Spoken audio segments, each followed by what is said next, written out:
Last week, I called my parents and invited them to dinner at my place. I just received my first big paycheck and wanted to celebrate this milestone by doing something special for them, a gesture to show my gratitude and love. After dinner, I planned on surprising them with tickets to a luxurious 5-star resort, a fully paid 3-day getaway where they wouldn't have to spend a single penny. I wanted the three of us to relax and enjoy ourselves. This was a token of everything I've worked toward. It was my way of saying, I've made it, and I want to share this moment with you. When my parents came over for dinner, I was excited to show them my home and share more about my work. But from the moment they stepped inside, their attitude towards me made it clear they weren't impressed. First, they looked suspiciously around the apartment and kept asking if I really lived here. Then, once I convinced them that this was really my place, my dad wandered around like a detective, opening drawers, checking behind furniture, and even peeking under the sink. He repeatedly asked if I had hidden drugs somewhere, as if he couldn't believe that I was truly clean now that I was living on my own with no supervision. For context, I am the black sheep of my family. I am the child who made the grave mistake of getting involved with drugs during my high school years. This choice led to a dark and painful chapter in my life where I had to attend a treatment center to recover. I recognize now how much anguish and heartache I caused my parents during this time. They've told me on several occasions how my actions brought shame to the family's reputation back then. While hearing those words stings, I understand why they felt that way. One of the most shameful things I've done, and something I deeply regret, was stealing from my own mother just to buy more drugs.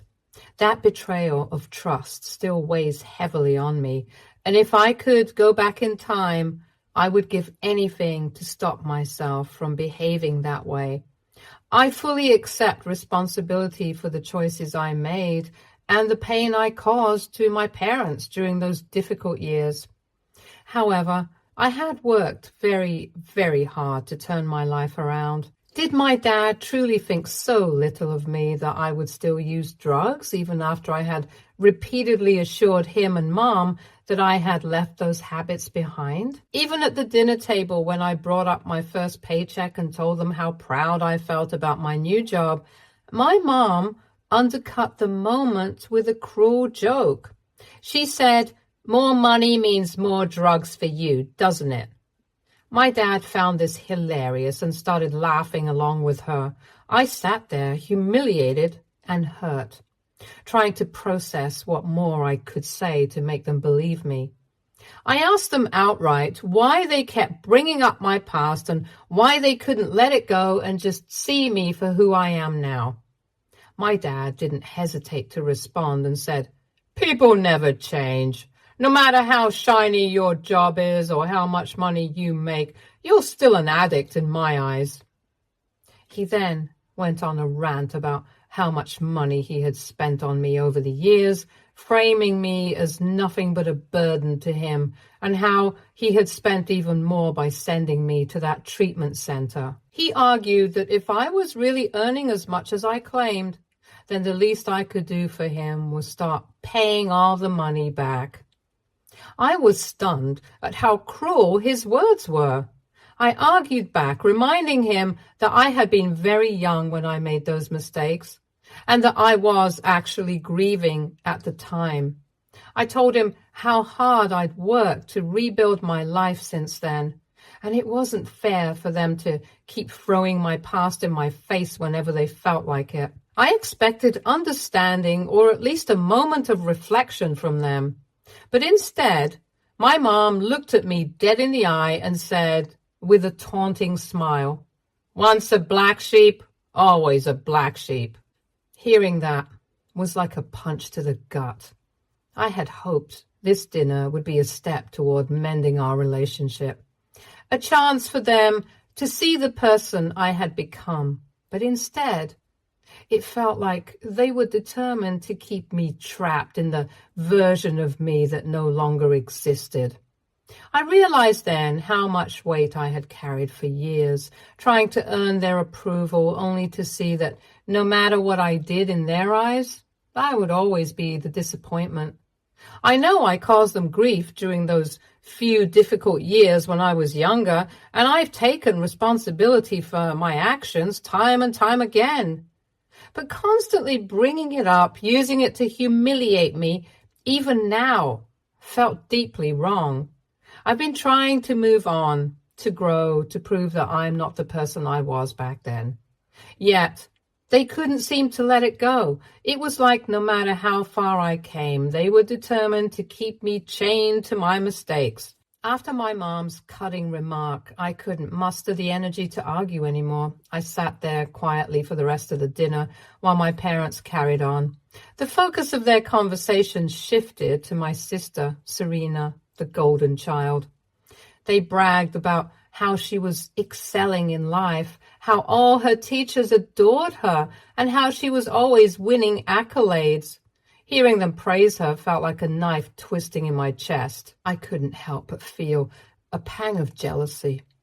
Not because Serena was thriving, she deserved every bit of her success, but because it was so painfully clear that my parents reserved all their pride and affection only for her, while they treated me like dirt.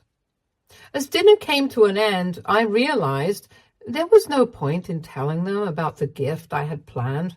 I had been so excited to give them something special, to show them that I could take care of them, that I wasn't the failure they always seemed to think I was. But after the way they treated me, I was pissed. I also knew they wouldn't appreciate my gift. At first, I considered canceling my reservations since I didn't give them to my parents. But now that I've thought it over, I've decided to use them for myself and invite a friend to join me. AITA for not giving my parents the gift and using it on myself instead just because I'm pissed. Update 1. Thank you all for your advice.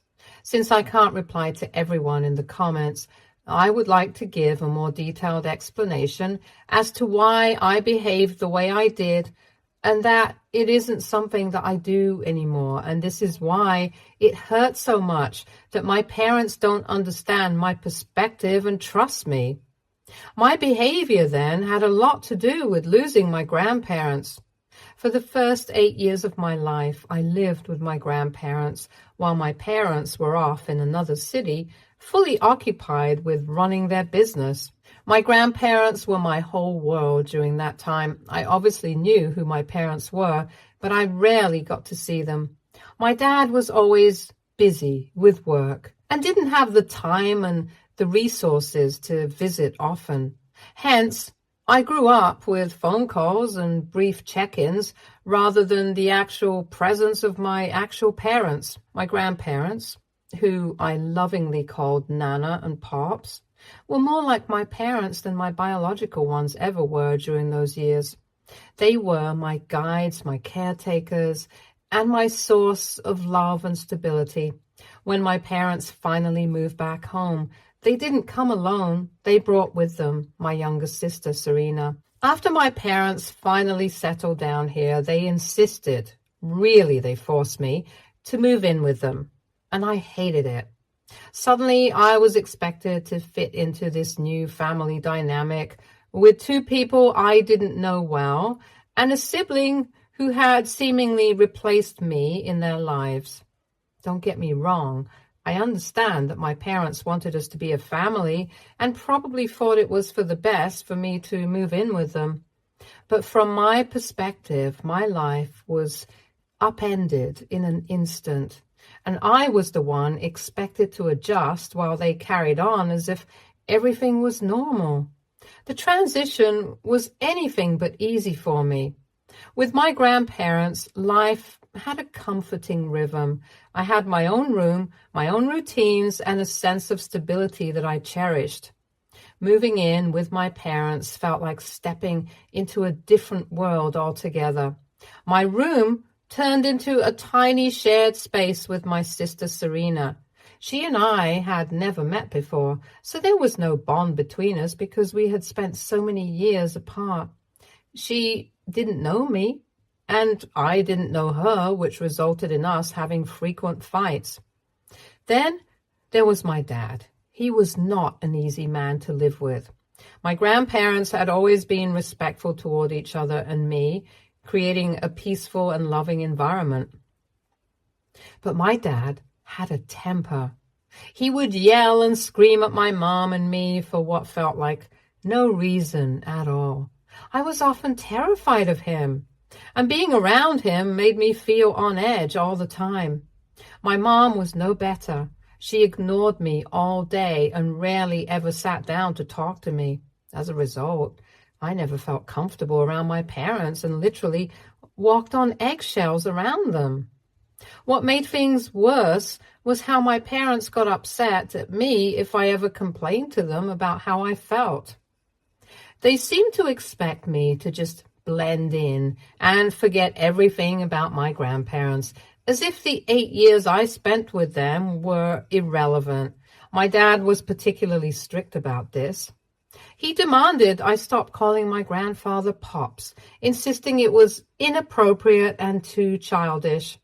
Instead, I was told to call him grandfather, as if using a more formal title would somehow erase the connection I had with him.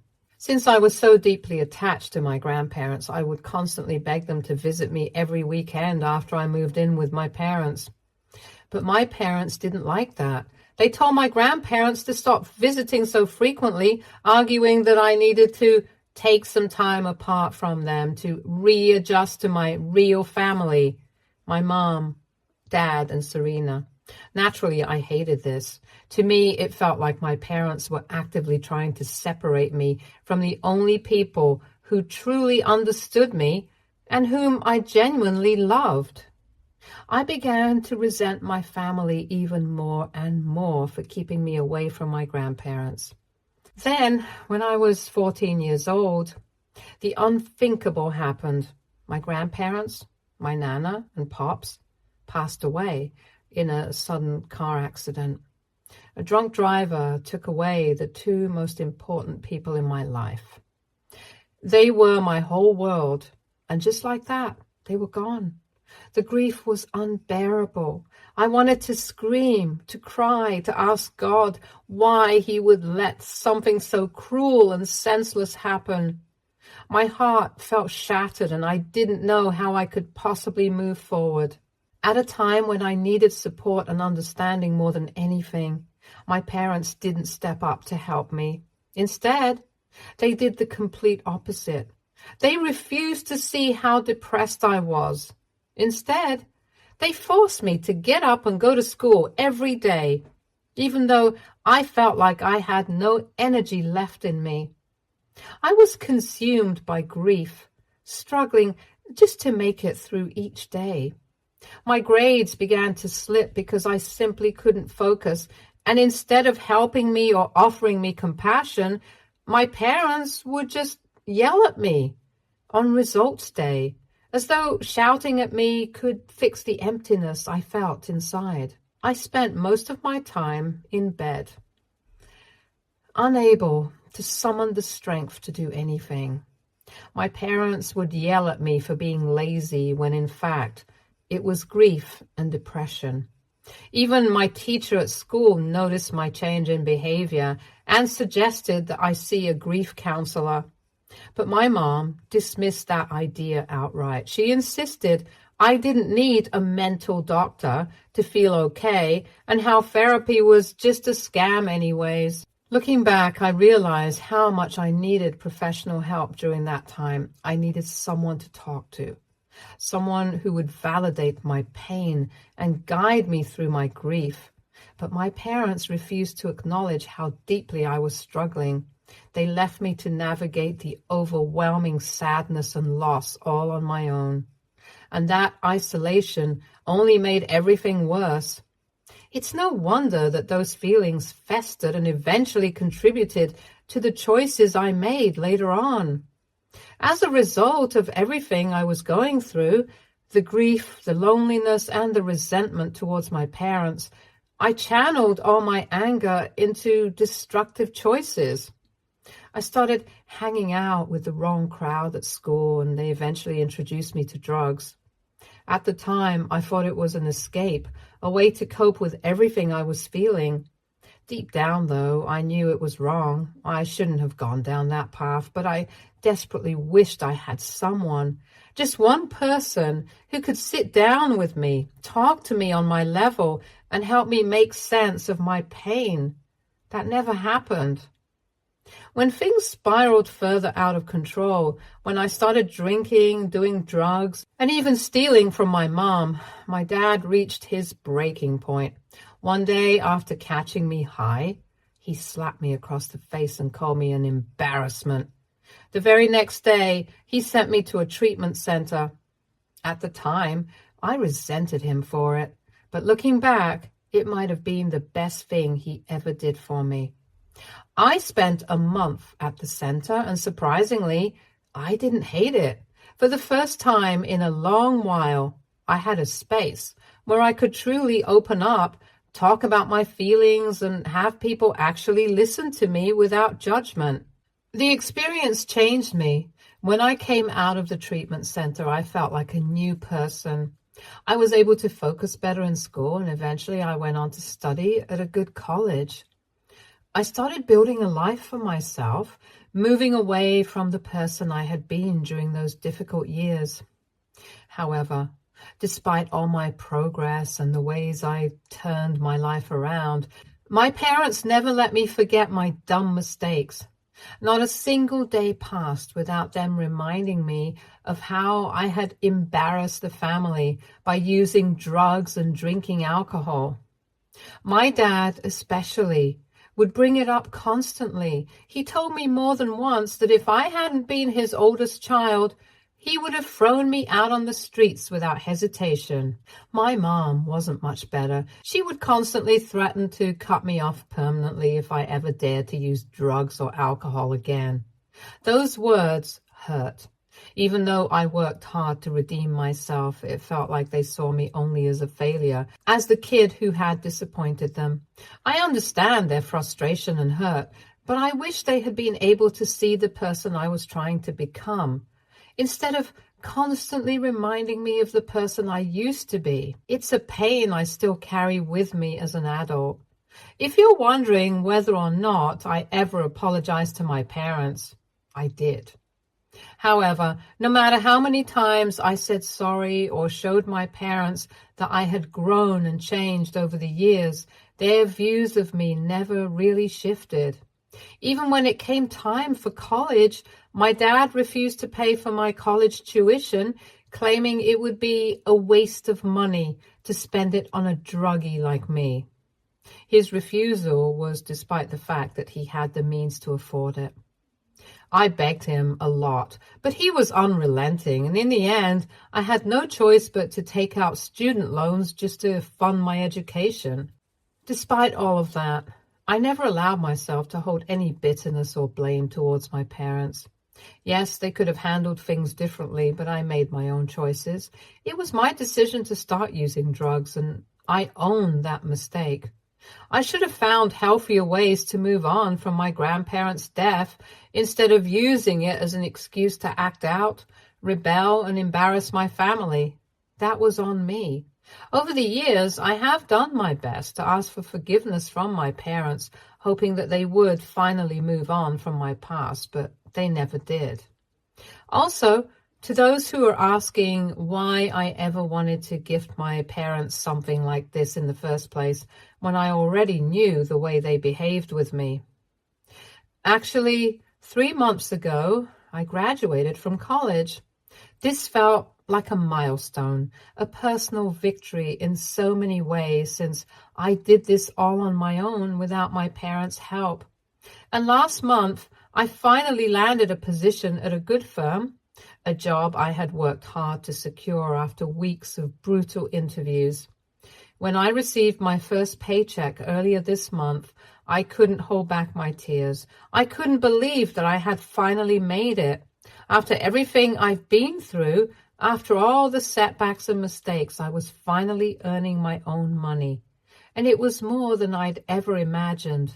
At that moment, my thoughts turned to my grandparents. I knew in my heart that if they were alive, they would have been proud of me, showering me with the love and support they always gave so freely. Their absence left a bittersweet ache, but I reminded myself that I still had my parents, even if our relationship wasn't perfect. I wanted to share my success with my family, to show them that I had finally made something of my life. Update 2. I've decided to go ahead and use the flight tickets and resort stay for myself. And I'll be taking a friend. I have received a lot of DMs from people asking why I continue to maintain a relationship with my mom and dad despite everything. The answer is simple. I know exactly how it feels to lose loved ones, and I have always been scared of completely cutting off my parents. When my grandparents passed away, they were my whole world, my only family. Losing them both in one night left a scar that hasn't fully healed. The pain and emptiness of that loss made me anxious and scared at the thought of losing my parents or my sister someday. Despite all the difficulties, I have always loved them, as they are still my family, and the thought of being without them feels unbearable. That said, I also understand that love for family doesn't mean I have to accept being treated poorly. My parents' actions have repeatedly hurt me, and I know it's not healthy to let them continue without addressing it. So, if they continue to treat me poorly, then I will cut them off. However, for the time being, I will establish some boundaries from them. I also want to clarify something about my sister Serena. No, I don't hate her. It's true that she is my parents' golden child, and they've always treated her much better than me.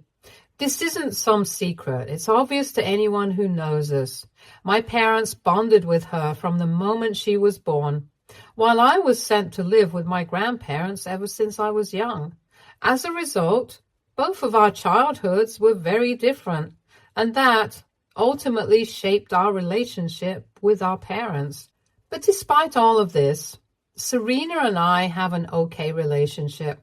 She respects me as her older sister, and now that we are older, we rarely fight. In fact, she sometimes feels bad about how our parents treat me compared to her, and sometimes even stands up for me. I appreciate her empathy, and I've never held her responsible for our parents' actions. It's not Serena's fault that our parents favor her, or that they've treated me the way they have.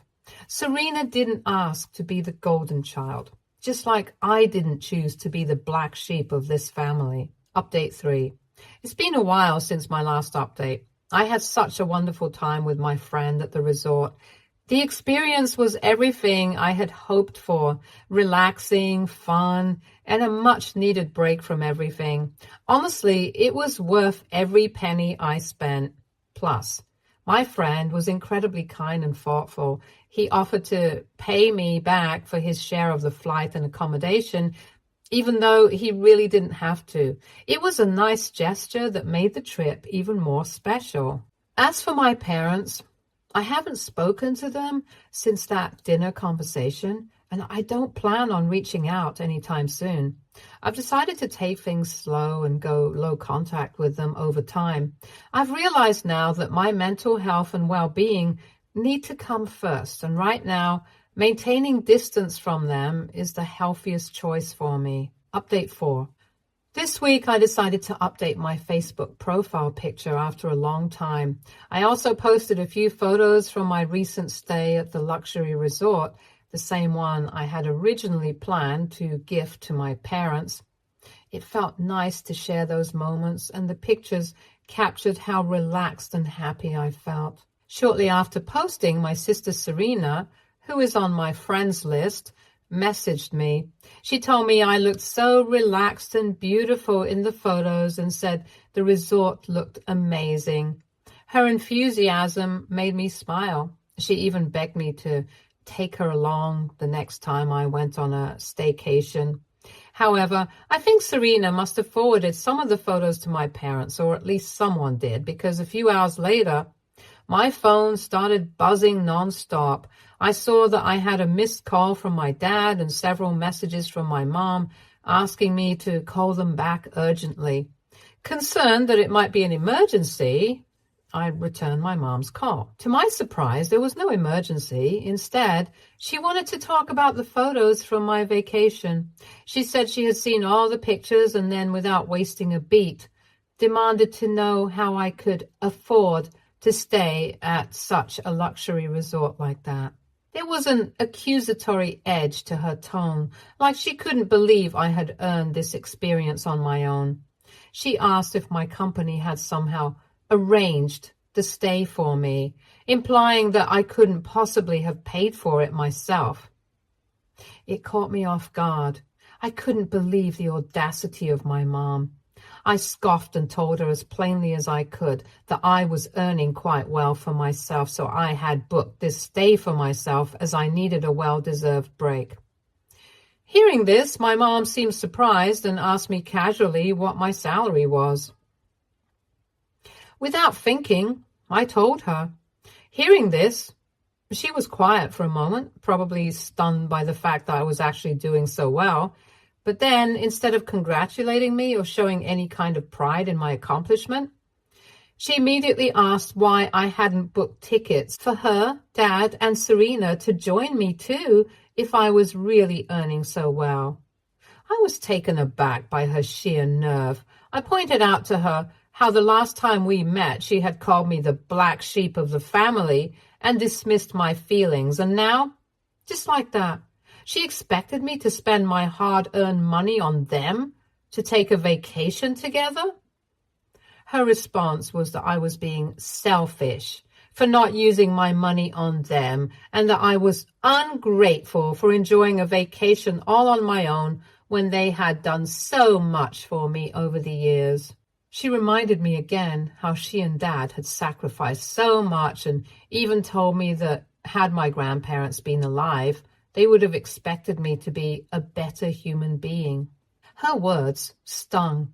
I sighed deeply, trying to stay calm, but I had heard enough of this.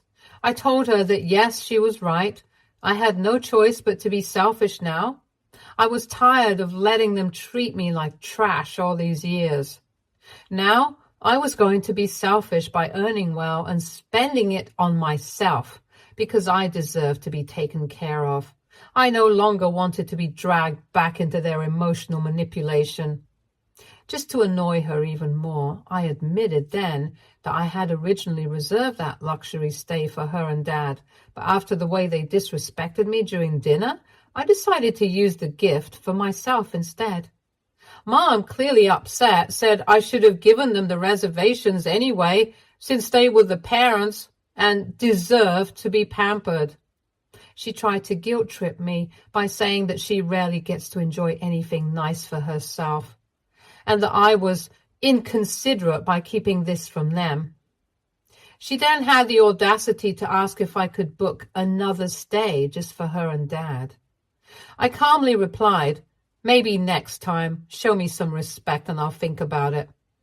My response only made her angrier. Before she could say anything more, I told her that she and Dad could keep bad-mouthing me if they wanted, but I was done listening to it. I had apologized over and over, and if they hadn't accepted it by now, they couldn't expect me to keep begging for forgiveness forever. They needed to leave the past behind if they wanted a relationship with me. Otherwise, I was done. I then ended the call, blocking both her and my dad in anger so they couldn't contact me anymore. I was so done with the toxic patterns, the constant blame game, and the way they treated me. I had spent years trying to meet their expectations, trying to prove myself, and it had gotten me nowhere but hurt and resentment. I couldn't keep sacrificing my peace just to keep them in my life. If that meant cutting them out completely, then so be it. I was done being treated this way. Update 5. It's been a month since I last updated anything here. My sister was the one who sent those pictures to my parents. She apologized to me several times for it and explained that she was just proud of me and never intended to start any kind of fight.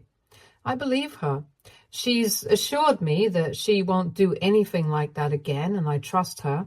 Generally, my sister hasn't always had good intentions, and she genuinely supports me. I know she would never try to hurt me on purpose, so I believe her. Even with this blow up with our parents, Serena agrees with me that cutting them off was the right thing to do. She understands that they've been hurting me for far too long, and that it's not healthy for me to keep allowing them to treat me this way. She's been very empathetic about the whole situation. Recently, my parents have been begging her to talk to me so I can unblock them on my phone. They have been insisting that they can fix things between us. Apparently, I'm now their favorite daughter, and they are constantly urging Serena to ask me to forgive them. Apparently, after my last conversation with my mom, where I revealed to her my salary, my parents have gone around to relatives bragging about my paycheck and the company I work for, trying to paint themselves as proud parents. It's like all of a sudden they've realized I am their child, but only because I'm doing well now. It's frustrating because their sudden change of heart feels insincere. It's as if they only value me now because they can brag about me to others, not because they genuinely care about me or my well-being. It really makes me question if money is the only thing that matters to them. Clearly, I'm no longer the drug-addicted child they once saw me as. Now, all of a sudden, I'm someone they consider respectable. It's hurtful and eye-opening. So, no matter what, I'm not turning back. I'm not going to buy their love or respect with my money. That's not how love should work, and it's definitely not how I want to be treated. Their toxic behavior has caused me enough pain, and I finally realized that I don't need to tolerate it anymore. So, moving forward, I've made up my mind. I'm staying no contact with them. Stay tuned for more stories from Argo Relationships.